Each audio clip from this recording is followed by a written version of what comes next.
Hello everyone, I am very glad that you're joining this story. Subscribe, like, and comment. Enjoy the story, smile more often. The clink of glass against porcelain was the first sound that broke the heavy air in that polished mahogany conference room, the kind of room where men in tailored suits talk about profits while women, if present, are expected to smile, nod, and pass the damn coffee.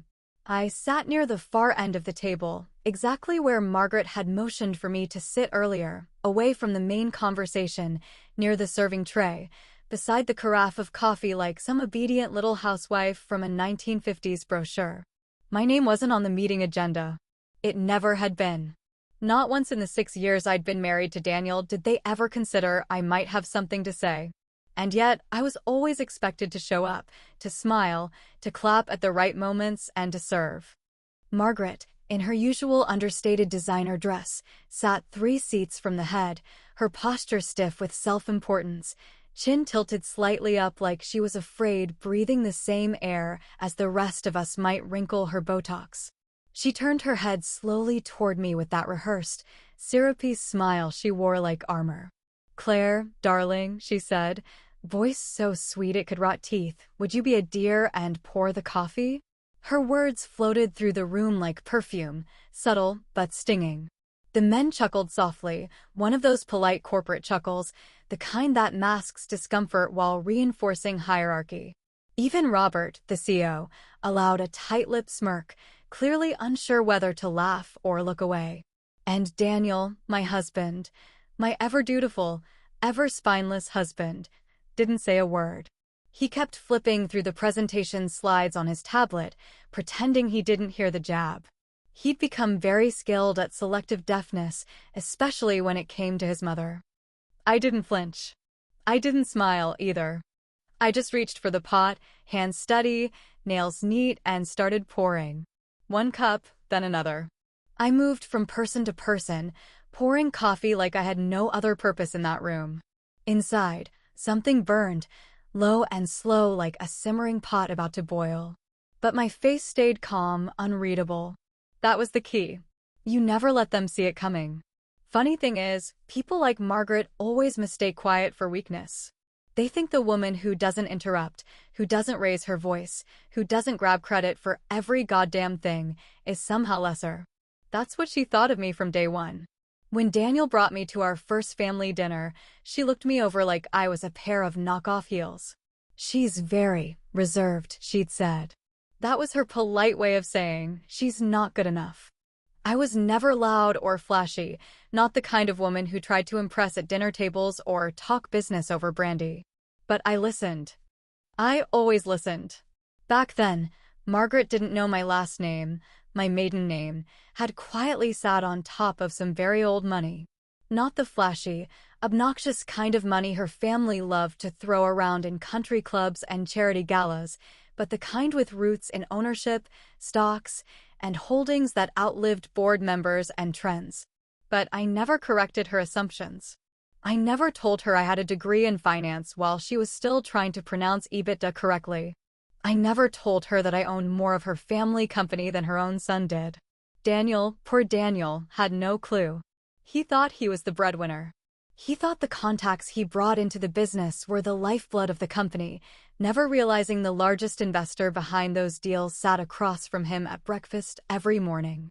He'd walk into meetings puffed up like a damn rooster, while I sat silently on the side, building my empire brick by brick.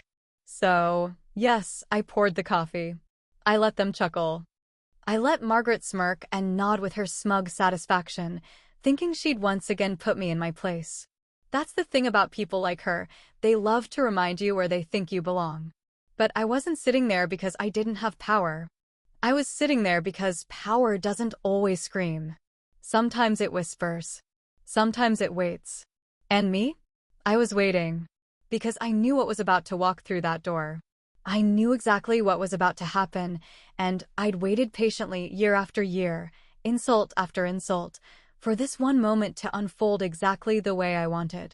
The moment where years of condescension, passive-aggressive remarks, and polite humiliation would turn into stunned silence. As I set the last cup down, Margaret raised her glass of champagne, already halfway into some smug toast about Daniel's new position. The door opened behind us. Footsteps. Conversations paused. Robert stepped into the room and stopped short. His eyes landed on me, brow furrowed in confusion. He tilted his head slightly, clearly trying to place a memory, something just on the edge of recognition. And in that second, I felt it. I felt the balance in the room shift. I didn't move. I didn't speak. Because the first domino was about to fall. I remember the first time I bit my tongue so hard I tasted metal and still smiled through it like nothing was wrong, because that's what you do when you're the outsider married into a family that only respects noise, ego, and legacy surnames. Back then, I still thought marriage was about compromise, about give and take, about building something together. But that illusion started to rot quicker than the roses from our wedding bouquet, the moment I stepped foot into Daniel's world. A world where power was currency and silence was mistaken for weakness. The early years were filled with little deaths, quiet sacrifices I made without complaint, because I thought patience was love and understanding meant swallowing disrespect. I played my part so well I could have won awards, smiling at dinners, laughing at jokes that cut me sideways, pretending not to hear the snide remarks that Margaret delivered with a silver spoon in one hand and a blade in the other. That woman had mastered the art of looking polished while spitting venom. She never insulted you directly, no, she did it with a sweet smile and a backhanded compliment. Oh, Claire, you're so independent. I suppose that's why you never needed to learn proper hosting skills. Or, some women just aren't wired for motherhood. It's nothing to be ashamed of. I'd nod and sip my wine, feeling that slow burn in my throat, wondering if anyone else heard what I heard. But Daniel never did. He'd just keep chewing his steak or checking his damn emails, acting like the woman who birthed him wasn't shredding his wife into tiny emotional pieces every time she opened her mouth. When I finally mustered the courage to tell him how she made me feel, he shrugged, said I was being sensitive. Sensitive. As if gaslighting dressed in pearls and lace wasn't still gaslighting. There's a unique kind of rage that builds when your pain is dismissed by the one person who's supposed to protect you. I used to lie awake in bed next to Daniel, staring at the ceiling, wondering how I ended up married to a man whose spine melted every time his mother snapped her fingers. And yet, I stayed. Not because I was weak, but because I was waiting. There's power in silence when you know what you're building beneath it. You ever been in a room full of people smiling at you, but every one of them is secretly rooting for you to fail? It's like drowning in compliments while someone slowly tightens a noose around your neck, inch by inch. You smile, you nod, you play the part, but inside, you're screaming. You watch them drink your wine, eat your food, shake your hand, and in their eyes, you see the calculation, the condescension, the quiet contempt they think you're too dumb to notice. Be honest with me, have you ever kept quiet in a room just to keep the peace, even when you knew damn well you deserved to speak? What happened next? Drop it in the comments. I want to hear your story, because I know I'm not the only one who's played small just to survive the room. While Margaret and Daniel were busy building their public image, I was building something much more dangerous in the background, something silent, something meticulous, something they never saw coming. I started by registering holding companies in names they didn't recognize. I funneled profits from smaller investments into acquisition accounts. I knew every corner of the business better than they did because I was the one doing the dirty work behind the scenes while they were busy posing for press releases. I used the trust fund my father left me, the one I never mentioned because Daniel liked to believe he was the provider, and I flipped it into silent shares, quiet power stitched into the fabric of the very company they thought they owned. I built walls of legal insulation so clean and tight that even the board couldn't trace the ownership back to me without digging through layers of LLCs and offshore umbrellas. I met with attorneys in cafes, drafted contracts over hotel room Wi-Fi, used alias email accounts for correspondence. While Margaret was mocking my cooking, I was executing share transfers. While Daniel was lecturing me on mergers, I was buying out their suppliers from under their noses. They thought I was just another wife, decorative, disposable, irrelevant. But I wasn't a wife anymore. I was a machine. I was the architect of the storm coming their way, and every time Margaret chuckled behind her flute of champagne, she was toasting her own downfall without even knowing it. And still, I smiled. I poured the wine. I passed the dinner rolls. I kept biting my tongue, not because I didn't have anything to say, but because I wanted the silence to be deafening when the truth finally echoed through the walls they built to keep me small. They say behind every successful man there's a woman, but no one ever asks what happens when the woman is the one building the empire brick by damn brick while the man just happens to be standing in the spotlight, smiling for cameras and soaking in applause he never earned. That's what it was like with Daniel, always polished, always rehearsed, always one step behind the ideas I fed him, but somehow always the first to take credit when the deals closed, when the profits surged, when the investors nodded in approval. And I let him, at first. I let him wear the crown because I didn't need the spotlight to feel powerful. I needed control, leverage, the kind of influence that doesn't fade when the applause stops. When the company was just a concept scribbled across napkins in our tiny condo, it was my strategy that mapped out the first 6-month runway, my calculations that determined the break-even point, my insight that carved a niche in a saturated market. Daniel didn't know the difference between a growth forecast and a burn rate until I explained it to him 3 separate times using crayons and metaphors about wine bottles. But he was charming, I'll give him that. He could stand in a room full of investors, smile like a golden boy, and recite my pitches like he'd written them himself.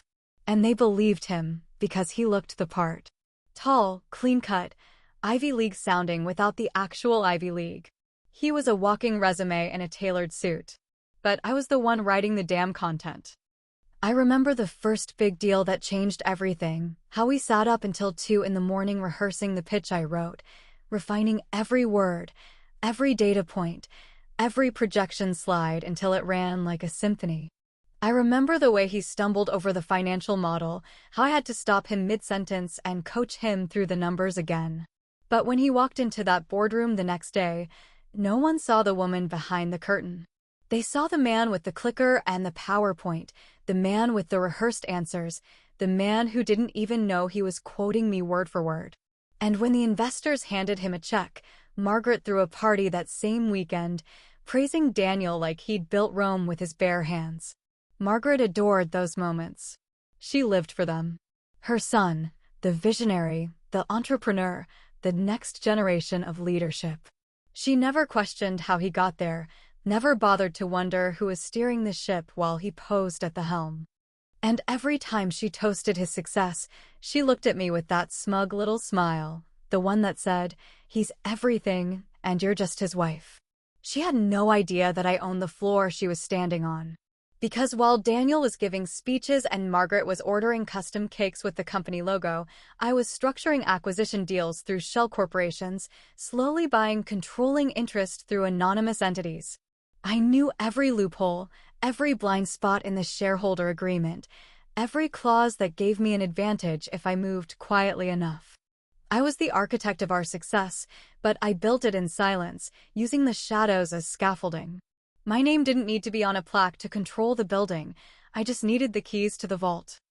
I handled supplier negotiations under alias email addresses, made introductions to international clients that Daniel thought he'd sourced himself, and signed NDAs so clean they'd never trace the agreements back to me unless they tore through layers of corporate insulation that would take a forensic accountant months to unravel.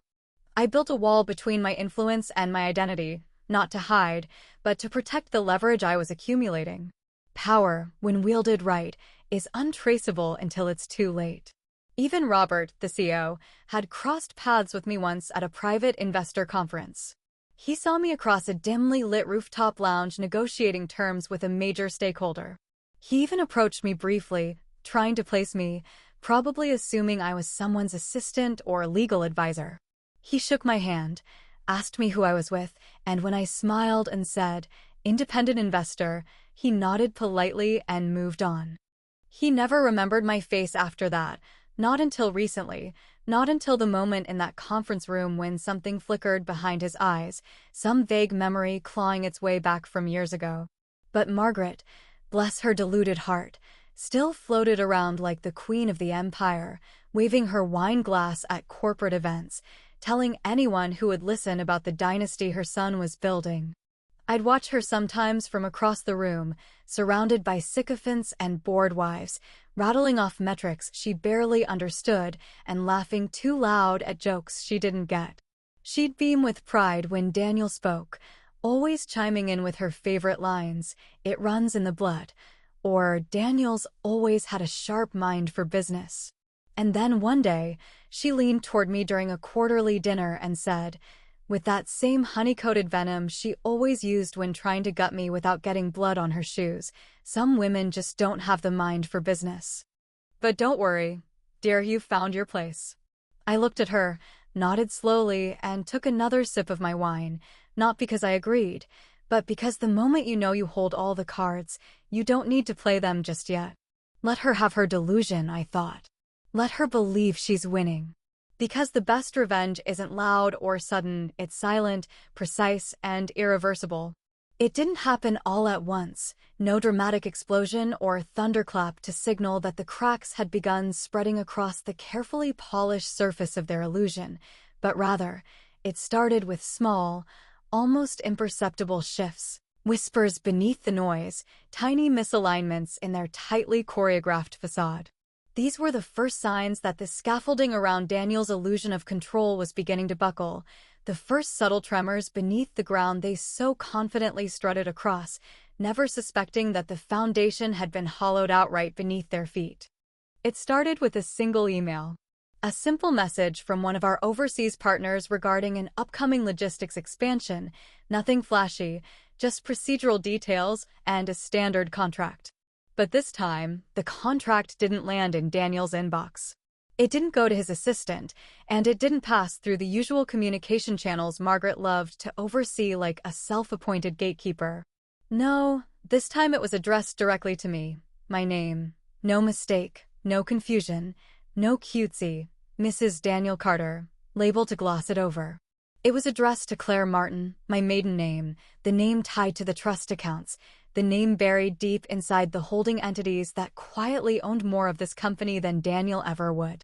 Daniel saw the email while he was skimming our shared office computer, looking for a report he couldn't find because, frankly, he never knew where anything was unless I'd labeled it for him like a child's school folder.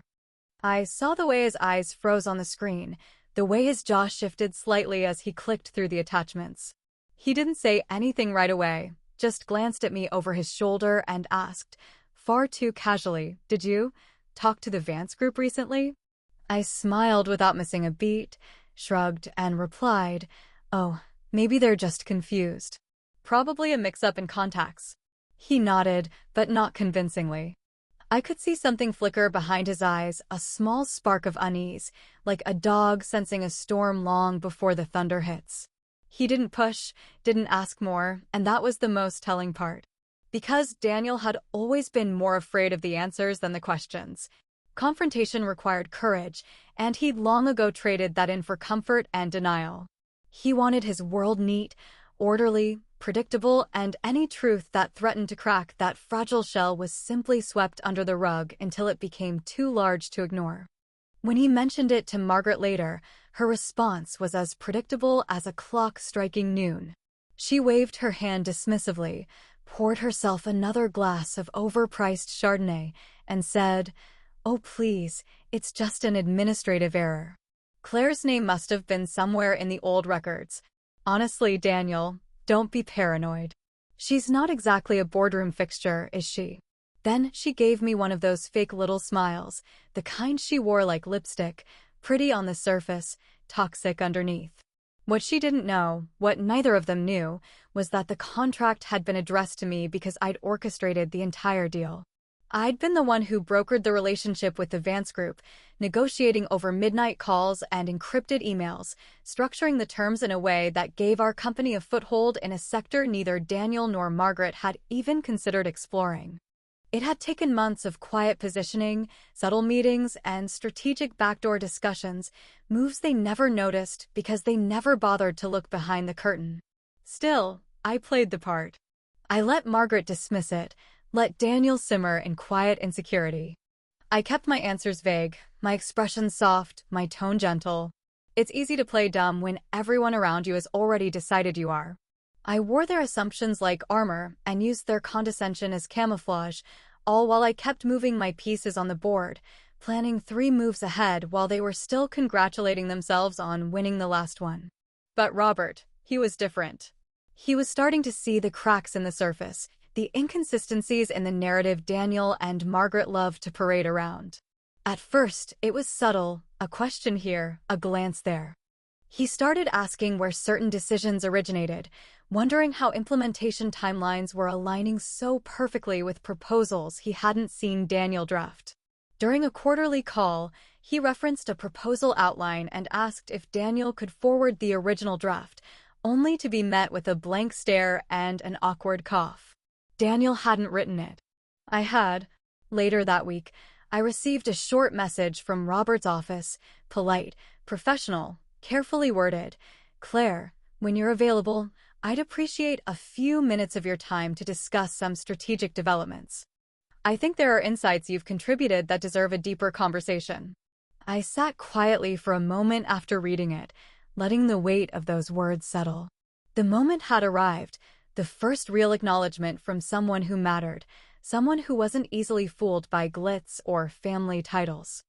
I folded the laptop slowly, glanced out the window, and let a small, knowing smile rise on my lips.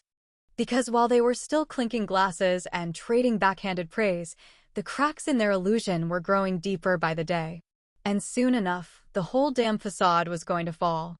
The room smelled like polished wood, overpriced cologne, and the faint arrogance that clings to corporate power meetings, the kind where everyone acts important even if half of them are just parroting spreadsheets someone else prepared. I walked in quietly, just like before. No grand entrance, no announcement, no need to draw attention. I'd learned long ago that the ones who speak loudest usually have the least to say, and the real power doesn't need applause, it only needs patience. I slipped into my usual chair near the wall, away from the main discussion, the same seat Margaret had always gently nudged me toward with that familiar smile that barely concealed her disdain.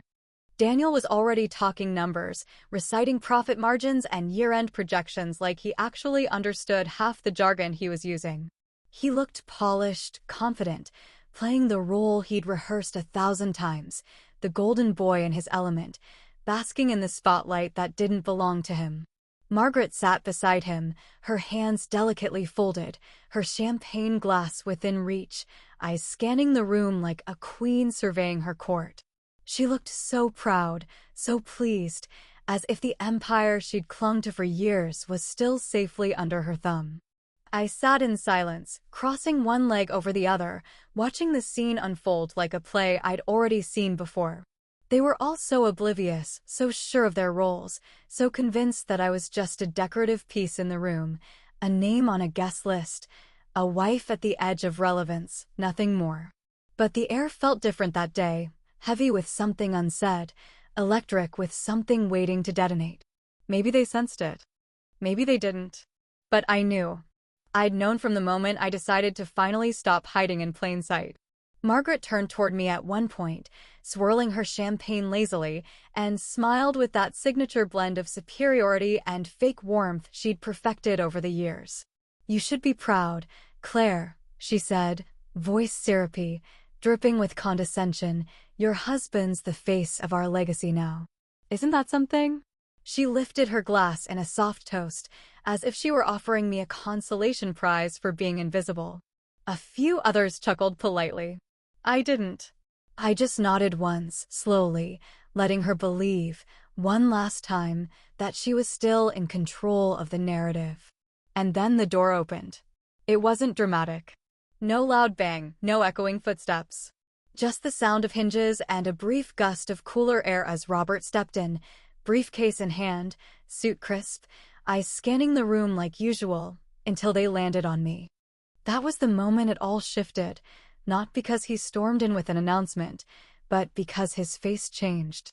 He stopped mid-step, blinked once, then stared at me like a man trying to remember a dream he'd dismissed too quickly. Silence fell across the table, soft but immediate, like a collective intake of breath.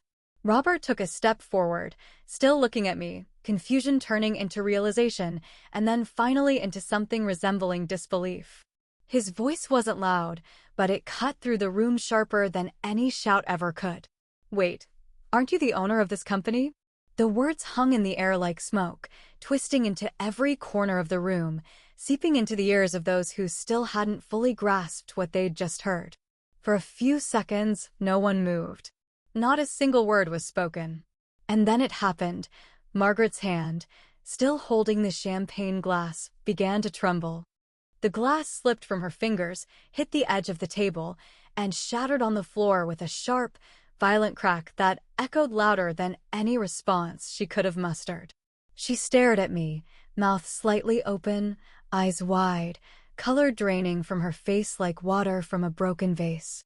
Daniel looked from me to Robert and back again, his confusion slowly giving way to panic, his lips moving but no words coming out. A few of the executives shifted uncomfortably in their seats, unsure whether to speak or stay quiet, torn between loyalty and the sudden fear that they might have backed the wrong horse.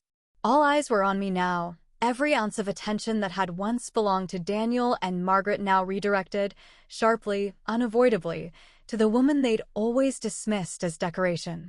I let the silence hang for a moment longer, watching the realization unfold in their eyes, watching their tidy little hierarchy collapse in real time. Then I stood up, slowly, deliberately, letting the chair scrape softly against the floor. I looked around the room, meeting every gaze without flinching, and finally turned to Margaret, who still hadn't moved, her hands frozen in midair like she was clinging to something that no longer existed. "You told me to pour coffee," I said, my voice calm, steady, but unmistakably cold. I was deciding whether to shut this place down. Gasps rippled through the room like a slow-building wave. A few people instinctively looked toward the legal counsel, who had already begun flipping through a folder, scanning paperwork, checking signatures. His face confirmed it all, every detail, every percentage, every holding structure. The majority ownership belonged to me. Not Daniel. Not Margaret. Not the Carter legacy they were so desperate to protect. Me. Margaret finally found her voice, a shaky whisper at first, then a choked question. What is this? How?" But the words dissolved before she could finish. There was nothing left to say. The truth had already landed, and it was loud enough to crush the lies they'd built their entire world upon. There was a strange stillness in the hours that followed, not the kind of silence born from peace, but the thick, suffocating kind that settles after a bomb has gone off, when the dust hasn't cleared yet and everyone's still blinking through the smoke, trying to pretend they didn't just feel the ground shift beneath them. Margaret sat stiff-backed in her chair, clinging to what was left of her composure, like a woman refusing to accept that the party was over and the lights had been turned on. Daniel kept glancing at me like I was some stranger he'd never seen before, like he couldn't reconcile the woman he married with the woman who had just flipped his entire world upside down with one sentence and a stack of ownership documents. The legal representative confirmed everything in dry, matter-of-fact terms, flipping page after page while Daniel's knuckles went white, gripping the edge of the table. Margaret tried to laugh it off at first, tried to brush it away with a half-hearted chuckle and some meaningless phrase about confusing paperwork and temporary technicalities, but no one in that room was buying it, and deep down she knew it. Her smirk had disappeared, her voice faltered, and that carefully maintained mask of superiority she'd worn for years was now cracked, slipping with every second she realized she no longer held the leash. Daniel leaned toward me as the room emptied out, desperation leaking from his voice like a broken faucet. "Claire, we should talk privately," he said, voice low, shaking slightly, eyes pleading like a child who'd just been caught stealing from the cookie jar. I didn't answer him right away. I just looked at him, really looked at him, this man who had spent years absorbing credit for my work, this man who'd let his mother mock me in front of others while he stayed silent, this man who only saw my worth when it started to threaten his own comfort. "There's nothing private left between us, Daniel," I said, not unkindly, not even bitterly, just honestly. And that hit him harder than any insult could have. Because it wasn't rage he was hearing, it was indifference. That cold, final kind of detachment that says, I'm done trying to explain myself to people who were never really listening in the first place. Margaret, of course, tried to regain footing the only way she knew how, through control and appearances. We'll fix this, she said, too loudly, voice cracking under pressure. We'll bring in legal to review everything properly. There's obviously been some oversight here. You weren't meant to be burdened with all this, Claire. The way she said it, like my ownership was some accidental inconvenience, like I was a child who'd stumbled into a grown-ups meeting and needed to be redirected with a pat on the head. I let her ramble, let her spin her tired narrative for one more minute before I cut her off gently but decisively. Actually, I said, the next board meeting will be restructured. The executive appointments will be updated. I've already spoken to counsel about the transition. Her face twitched, just slightly, but enough. We're appointing a new CEO, I added, with the same tone you'd use to announce a weather forecast, calm, factual, inevitable. Daniel's head shot up, panic replacing confusion. You're firing me? He asked, voice thick with disbelief. No, I said, letting the word hang for a moment before finishing the sentence. You're staying, just not where you think. I let the pause deepen as I continued. You'll retain your title, of course, Chief Strategic Liaison, but it will be a symbolic role. No signing authority, no strategic influence. You'll report to the new CEO, and you'll sit on panels when necessary. Nothing more. He looked like someone had poured cold water down his back. Margaret stood, fists clenched, trying to interject, but I turned to her next. And you, I said, will be retained as senior advisory consultant, reporting directly to my assistant. The room went still again, as if no one knew whether to gasp or laugh. Even the few remaining staff in the room glanced sideways, unsure whether they were witnessing a demotion or a funeral. Margaret's lips curled, but she didn't speak. Maybe for the first time in years, she had nothing left to say. Her voice, the one that had controlled so many rooms, so many people, now fell flat in the presence of a truth she couldn't deny. She could no longer spin the narrative. I'd rewritten the entire story in ink she didn't know existed. The company remained a family business in name, but not their family, not the legacy they thought they'd built with their cocktail hours and boardroom bluster. Now it was mine, not just on paper, but in spirit, in structure, in every single line of policy and every decision that would ripple outward from this day forward. I didn't have to destroy them to win. I just had to let them see what it felt like to be powerless in a place they once ruled. Some people think revenge is loud, that it's a dramatic showdown with slammed doors and screaming matches, that it comes in fire and fury and blood. But no, revenge is silent. It's a slow knife. You don't stab. You let them walk into it themselves, one step at a time, until they look down and realize they've been bleeding for months without even knowing it. And the best part? They still don't know what else I own.